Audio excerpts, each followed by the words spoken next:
নমস্কার। যুক্তি তর্ক সঙ্গে অর্কই আপনাদের স্বাগত। আপনাদের সঙ্গে আমি অর্কপ্রভ সরকার।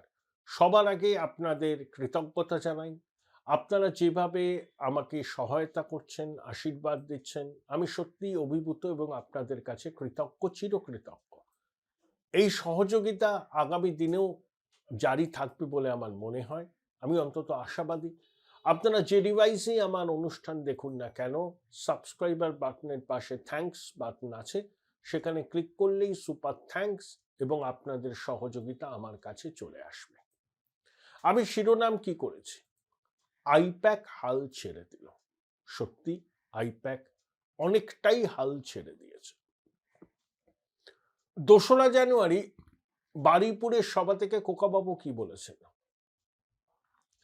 যে 2021-এ তৃণমূল যটা আসন পেয়েছিল তার থেকে অন্তত একটা আসন বেশি পাবে। কয়েকদিন আগেই খোকাবাবু কি বলেছিলেন? 250টা আসন পাবে,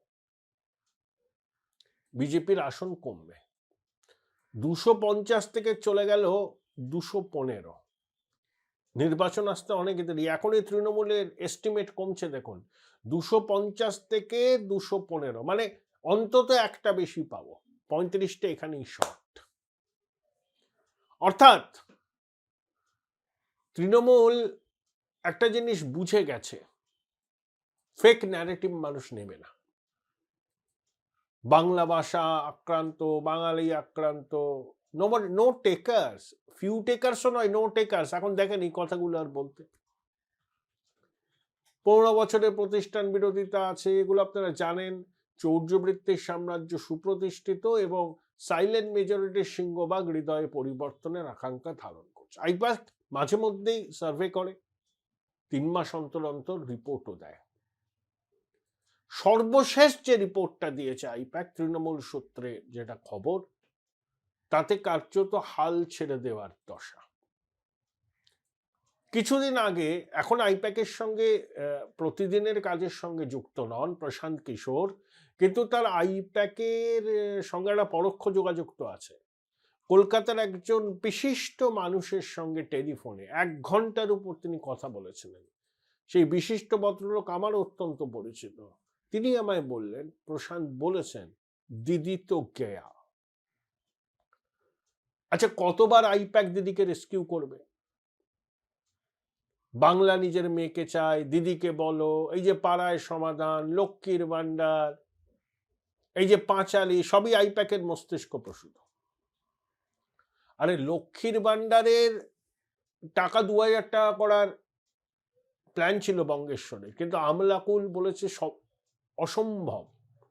এটা করতে গেলে সরকারের দেউলিয়া হয়ে যাবে, ইতিমধ্যেই প্রায় দেউলিয়া, এত টাকা ঋণের বোঝা, আর এটা করতে গেলে আর কিছু করার থাকবে না।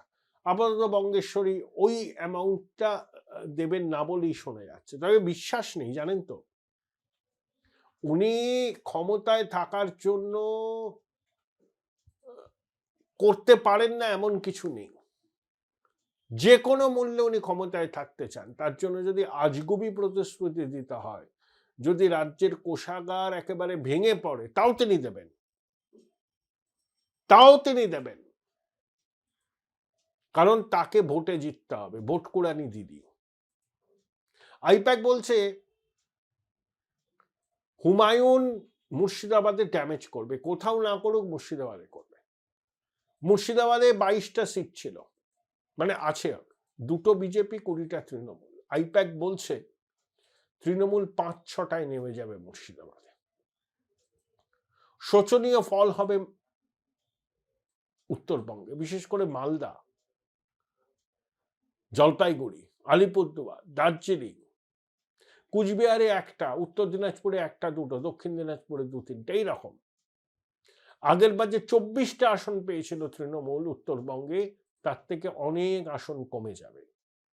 মুর্শিদাবাদে ভরাডুবি হবে, হিন্দু ভোট প্রবলভাবে মেরুকরণ হবে, প্রবল।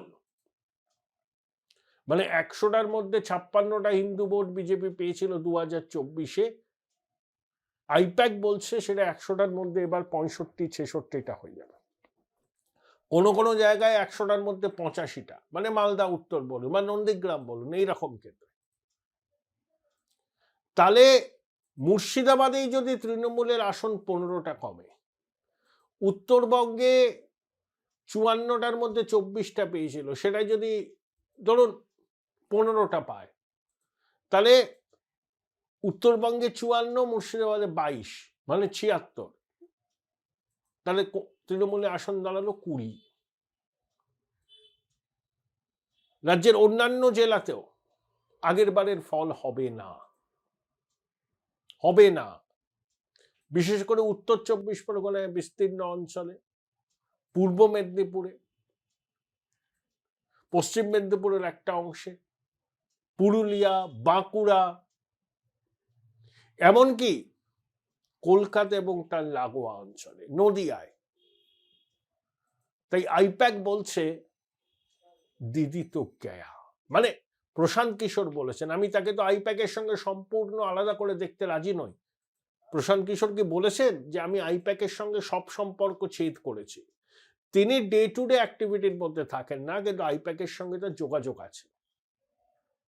আইপ্যাক আগে বলেছিল সর্বোচ্চ 154টা আসন পেতে পারে। তাদের লেটেস্ট ফিগারটা কি সেটা এই মুহূর্তে আমার কাছে নেই, তবে সূত্র মারফত জানতে পেরেছি আইপ্যাক হাল ছেড়ে দিয়েছে, মানে তড়িৎ কার্যত ডুবে গেছে। এই যে দেখছেন না এই ন্যারেটিভের খেলা, কোকাও বলছেন একটা হলে বেশি পাবো, বিজেপিকে এখান থেকে উৎখাত করে ছাড়বো, অতি উৎসাহীরা বলছেন 250টা পাবো।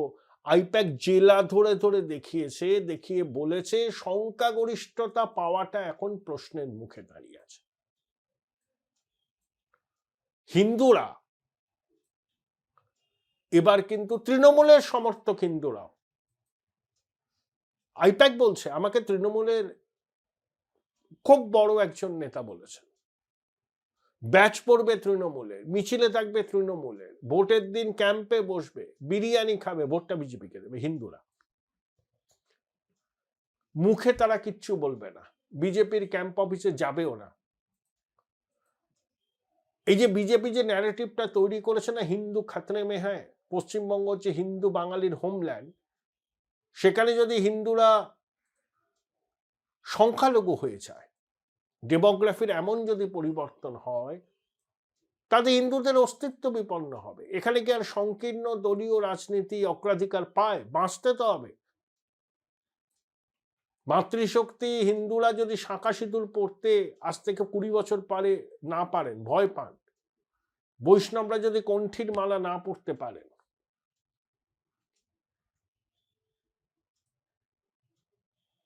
যদি ধর্মাচরণের ক্ষেত্রে বাধা হয়, এখন আমরা বুঝতে পারছি না আগামী 3 দশক বাদে পশ্চিমবঙ্গে হিন্দুরা সুরক্ষিত থাকবে। তো বিজেপির যে এই প্রচার, অমিত শাহ সুরটা বেঁধে দিয়েছেন, এটা হিন্দু মনন আন্দোলিত হয়েছে। শুধু বিজেপিকে যে হিন্দুরা ভোট দেয় ছেড়ে দিন, তারা তো দেবেনি, সাইলেন্ট মেজরিটিও আন্দোলিত হয়েছে।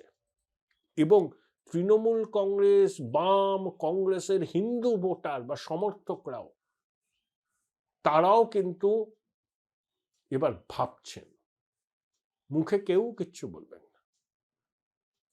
আইপ্যাক বলেছে এবার নিঃশব্দ বিপ্লব হওয়ার সম্ভাবনা আছে। দেখুন, হাতে গরম এক্সাম্পল আছে। 2011 সালের বিধানসভা নির্বাচনের আগে সিপিএম হারতে পারে একটা ধারণা হয়েছিল, কিন্তু বামপন্থীরা বলেছিলেন কিছুতেই হবে না, আমরা 160টা আসন পাবো। কেউ ভেবেছিলেন যাদবপুরে বুদ্ধবাবু হারবেন? কেউ ভেবেছিলেন শিলিগুড়িতে অশোক ভট্টাচার্য হেরে যাবেন? স্লোগান উঠেছিল মানুষের মধ্যে, যাও সিপিএম যাও। সেখানে বুদ্ধবাবুর মতো স্বচ্ছ সৎ মানুষও হারেন, রাজনীতিতে একেবারে আনকোড়া প্রাক্তন আমলা মনীশ গুপ্তর কাছে। ডেলি প্যাসেঞ্জার মন্ত্রী হিসাবে যার পরিচিতি ছিল অশোক ভট্টাচার্যকেও হারতে হয় এক ডাক্তারের কাছে। সুনামি হয়েছিল। ওই সাইলেন্ট মেজরিটি একেবারে ওলট পালট করে দিয়েছিল। আইপ্যাক মনে করছে এই সাইলেন্ট মেজরিটিও এবার নিঃশব্দ বিপ্লব করবে। প্রকাশ্যে দেখবেন বিজেপির পার্টি অফিস নেই, ক্যাম্প অফিসে লোক কম, অনেক বুথে এজেন্ট দিতে পারছে না, কিন্তু সাইলেন্ট মেজরিটি নিঃশব্দ বিপ্লবটা করে দেবে। এরা যে বিজেপির খুব একনিষ্ঠ সমর্থক তা নয়, এরা মনে করছে তৃণমূলকে হটাতে একমাত্র বিজেপি পারে, তাই তারা বিজেপিকে ভোটটা দেবেন। এদের মধ্যে বামের সমর্থক, কংগ্রেসের সমর্থক এবং তৃণমূলের হিন্দু ভোটারদের একটা অংশ এবার তাদের আনুগত্য বদল করতে পারে বলে ইঙ্গিত দিচ্ছে আইপ্যাক। তাই যে তরি ডুবছে বলে অনেকে বলছেন, সেই তরিকে ডোবার থেকে বাঁচাতে কি আইপ্যাক পারবে? এটাই কোটি টাকার চ্যালেঞ্জ, কোটি টাকার প্রশ্ন। সেই সূত্রে প্রশান্ত কিশোরের এই কথাটা আমার মনে আসছে, দিদি তো Gaya. Join Indian Institute of Hotel Management now. Right choice, right decision.